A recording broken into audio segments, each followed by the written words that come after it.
Oi pessoal, tudo bem? Sou eu aqui, o professor Wallace, e hoje trazendo mais uma videoaula para a nossa disciplina de lições de fenômenos eletromagnéticos. E hoje eu quero conversar com vocês sobre um novo assunto. Vai conversar sobre corrente elétrica e circuitos de corrente contínua. Para a gente tratar esse assunto, eu resolvi dividir em 4 partes, sendo que a primeira parte vai ser os conceitos introdutórios. Então a gente vai aprender o conceito de corrente elétrica, o conceito de resistência elétrica e vamos aprender a lei de Ohm. Além disso, a gente vai conversar também sobre um tipo de material bem diferente. Quando ele é submetido a baixíssimas temperaturas e a gente passa por ele uma corrente elétrica, ele tem um comportamento bem interessante com relação à sua resistência elétrica.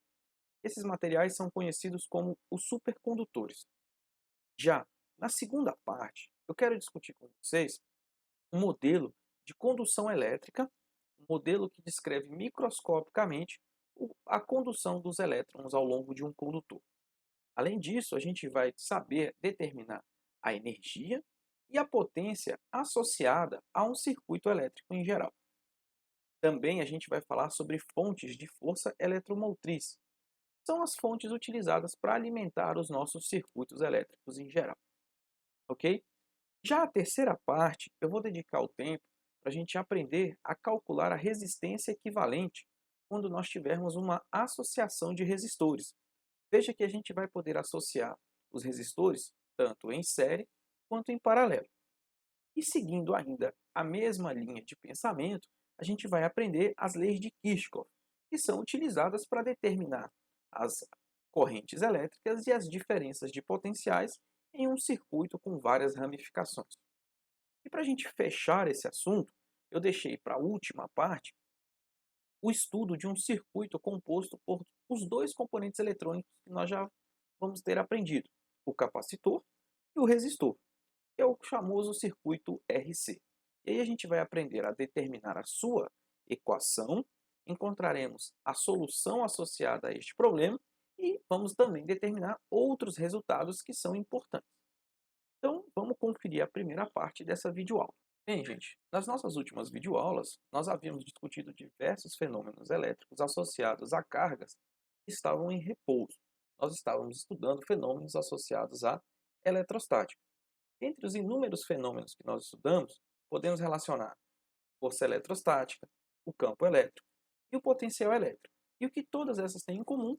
Todas estavam relacionadas a cargas em repouso. E agora? Bem, nesse vídeo e nos nossos próximos 3 vídeos, o nosso estudo vai ser voltado para cargas em movimento. Nós vamos começar a estudar a eletrodinâmica. Quando a gente fala de eletrodinâmica, nós estamos dizendo que as cargas estão se movimentando. E as cargas se movimentando vai trazer com ele um novo conceito, o conceito de corrente elétrica. Os exemplos de corrente elétricas eles são incontáveis e envolvem diversas profissões. Então, por exemplo, um meteorologista, ele estuda a corrente elétrica do relâmpago ou as cargas que estão se movimentando na atmosfera. Fisiologistas, biólogos, neurocientistas estão preocupados com as correntes elétricas que atravessam o nosso sistema nervoso. Essas correntes que servem para, por exemplo, controlar os movimentos do nosso músculo ou a sinapse entre os nossos neurônios, enfim. Já os engenheiros elétricos, eles trabalham com sistemas elétricos de todos os tipos, como, por exemplo, as redes elétricas, equipamentos de proteção contra relâmpago, dispositivos de armazenamento de informações, instrumentos de reprodução sonora. As aplicações são enormes, né?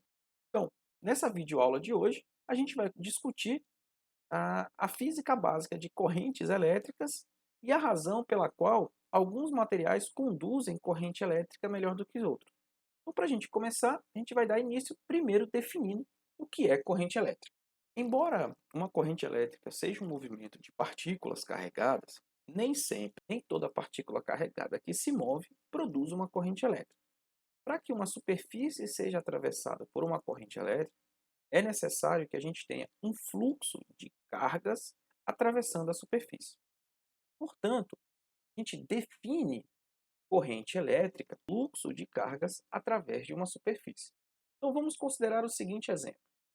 A gente tem aqui um exemplo de corrente elétrica. Veja, a gente tem uma superfície com uma certa área, e ao longo dessa área vocês veem que atravessam diversas partículas carregadas, e partículas carregadas positivamente.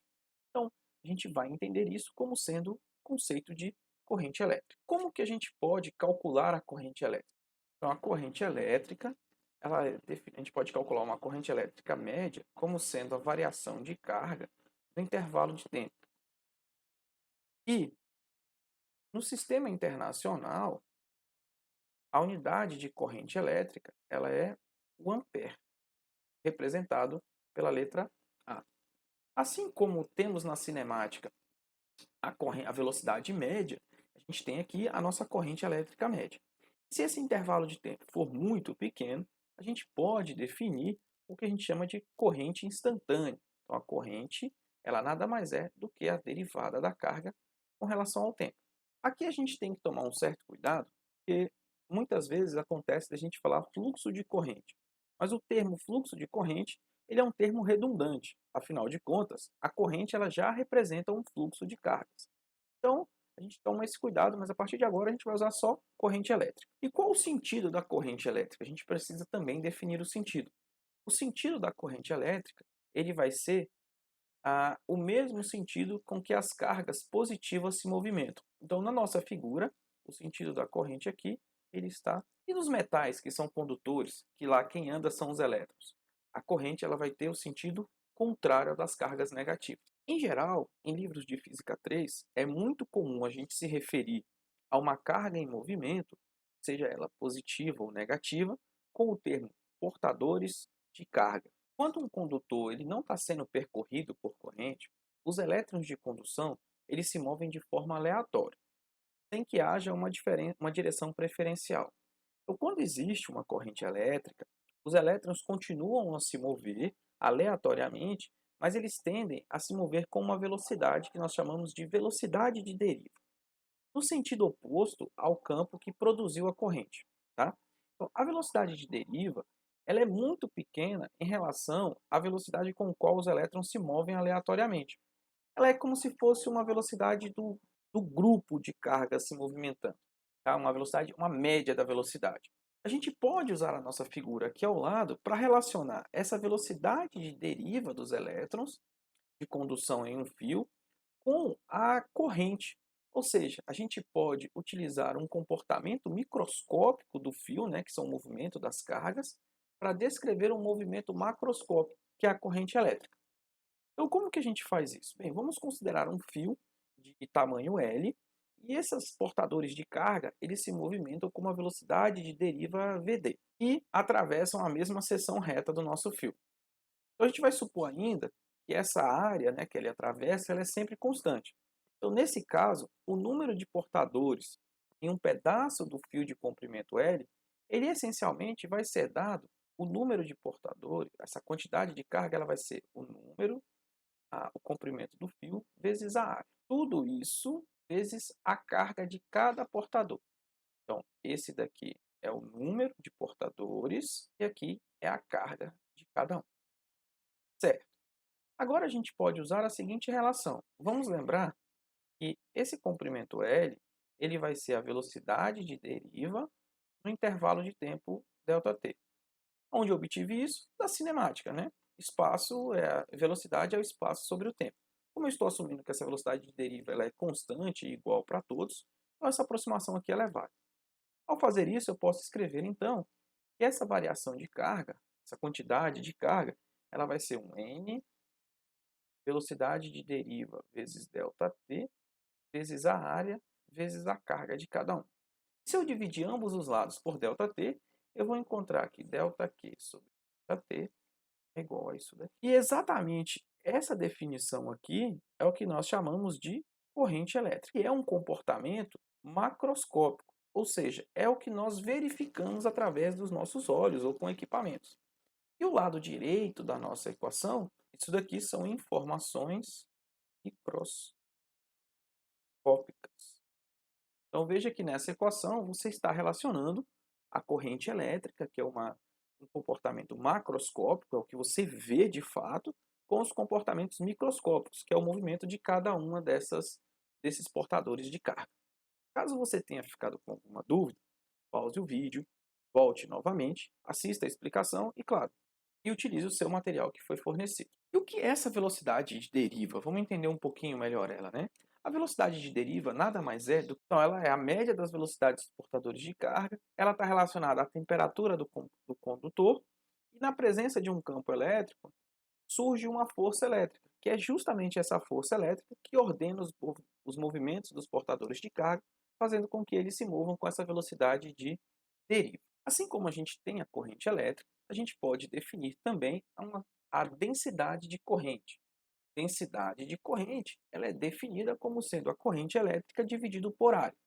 E, utilizando a relação que nós mostramos agora com a velocidade de deriva, ela essencialmente é dada por essa expressão, onde aqui é o número de portadores de carga, aqui é a carga de cada um e aqui é a nossa velocidade de deriva. No sistema internacional, a unidade de densidade de corrente é o ampere por metro quadrado. Agora chegou o momento para a gente falar sobre resistência e lei de Ohm. Bem, para a gente poder falar de resistência, vamos considerar o seguinte. Vamos considerar que nós temos um fio condutor de comprimento L e seção transversal A, que é essa área em azul. Vamos submeter esse fio condutor a uma diferença de potencial, VB e VA. E o que a gente sabe? Que a resistência elétrica nada mais é do que a dificuldade com que a corrente tem em atravessar esse fio. E ela está relacionada diretamente com essas duas quantidades, a corrente elétrica e a diferença de potencial. E como que a gente calcula, né? A resistência elétrica, ela vai ser a diferença de potencial, dividido pela corrente. Onde, no sistema internacional, a unidade de resistência elétrica ela é chamada de Ohm, que é volts por ampere. A resistência ela é a quantidade que determina a corrente resultante da tensão em um circuito simples. Então, se a resistência ela aumenta em uma DDP, se a resistência aumenta em uma DDP fixa, a corrente diminui. E se a resistência diminui em uma diferença de potencial fixa, a corrente ela aumenta. Ou seja, quanto maior a resistência de um condutor, menor é a corrente que vai atravessar por ele. Geralmente, parte dos materiais condutores, incluindo os metais, eles satisfazem a lei que nós chamamos de lei de Ohm. A lei de Ohm, ela não é uma lei fundamental da natureza, tá, gente? Ela não é algo empírico. Ela é apenas uma relação, ela é apenas um comportamento de alguns materiais sob certas condições. E os materiais que satisfazem essa lei são chamados de materiais ômicos. Tá?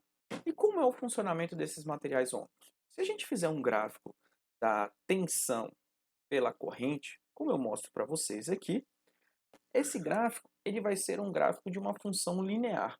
E a inclinação dessa reta vai dar exatamente para a resistência, vai dar exatamente a informação da resistência.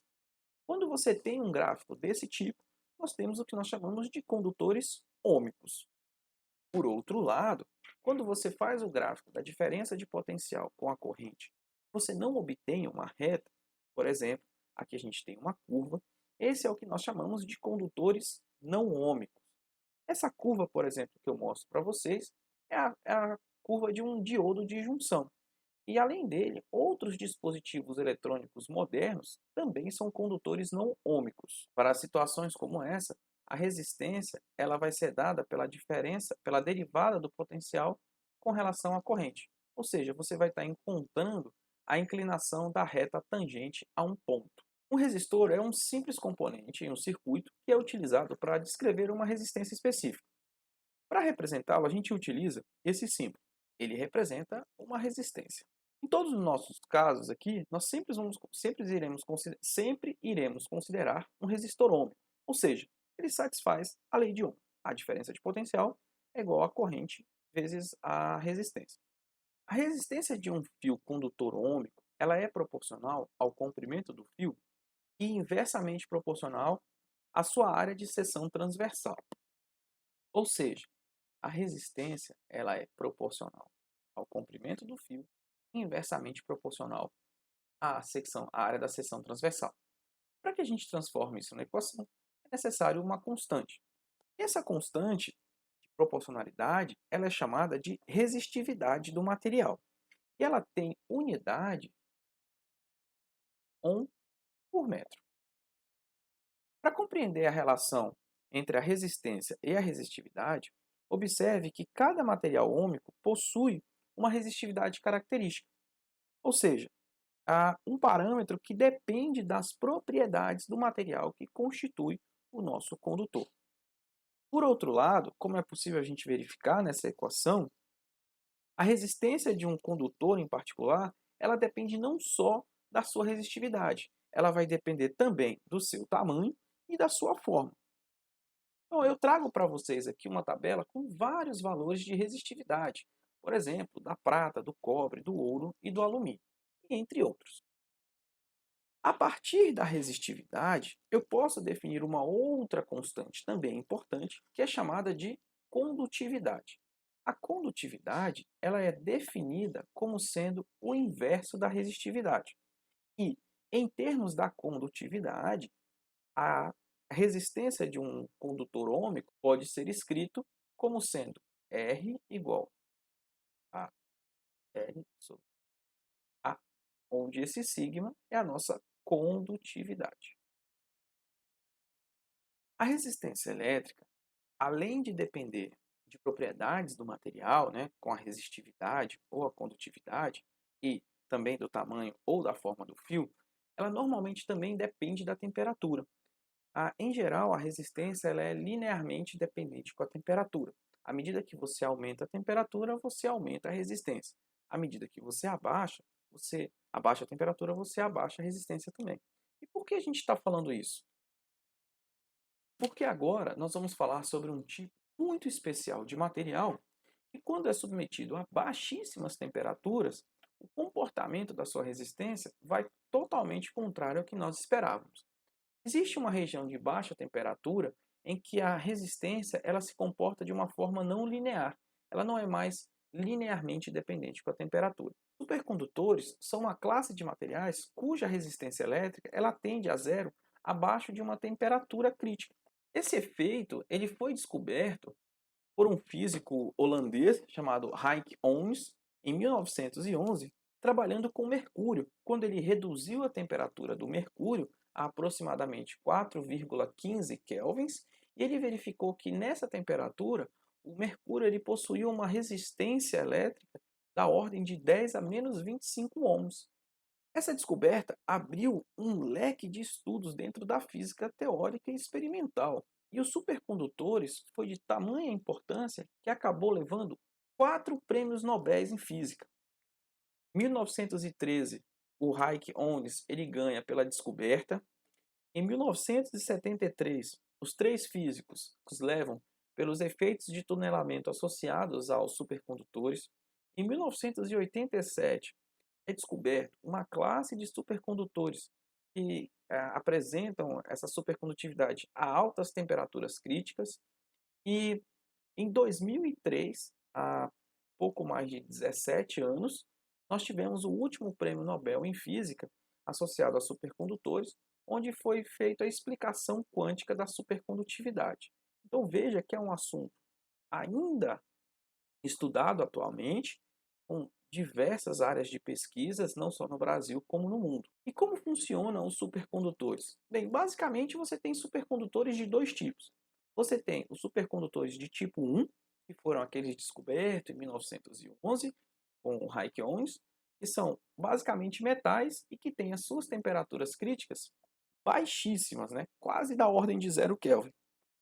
E você tem os supercondutores de tipo 2. Estes já são cerâmicas, compostos, né? Em que eles têm uma temperatura crítica mais elevada. Então, por exemplo, vejam bem essa foto. Nessa foto, você tem um material supercondutor, que é esse disco que está na parte de baixo, e em cima você tem um ímã, né?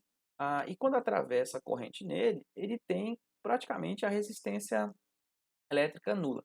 E o interessante é que ele também produz um campo magnético, mas isso vai ser um ponto para uma outra aula. Eu vou deixar um link aqui para que vocês possam saber um pouquinho mais sobre supercondutores a alta temperatura. Vejam que, neste caso, esse material supercondutor ele foi resfriado a uma temperatura de 77 kelvin, algo da ordem de menos 196 graus Celsius. Agora, será que esse comportamento de supercondutividade ela é presente em todos os materiais condutores? E a resposta é não, né? Por exemplo, o cobre, o ouro e a prata, quando resfriados a baixíssimas temperaturas, eles não apresentam supercondutividade. Então, mesmo aqueles materiais que são bons condutores elétricos, quando resfriados, não apresentam supercondutividade. E qual é a aplicação, né, para supercondutores? Bem, é gerar ímãs. Você pode fazer ímãs supercondutores. E aí você tem duas aplicações bem conhecidas. Por exemplo, você tem o trem magnético, que é o trem-bala. Ele essencialmente ele é um trem que viaja sobre trilhos magnéticos. Os trilhos são resfriados, são materiais supercondutores. E você tem também as máquinas de ressonância magnética. Elas também têm dentro dos seus componentes materiais supercondutores. E assim, pessoal, eu termino a nossa primeira parte da nossa videoaula. Caso você tenha ficado com alguma dúvida, assista novamente o vídeo, leia o seu material, tente fazer os exemplos resolvidos dessas três primeiras sessões. E caso você ainda tenha alguma dúvida, coloque aí no comentário que eu possa responder para você. Na nossa próxima videoaula, a gente vai aprender sobre um modelo de condução elétrica. Nós vamos falar sobre a energia e a potência em circuitos elétricos e vamos falar também sobre fontes de força eletromotriz. Eu espero todos vocês lá. Tchau, tchau.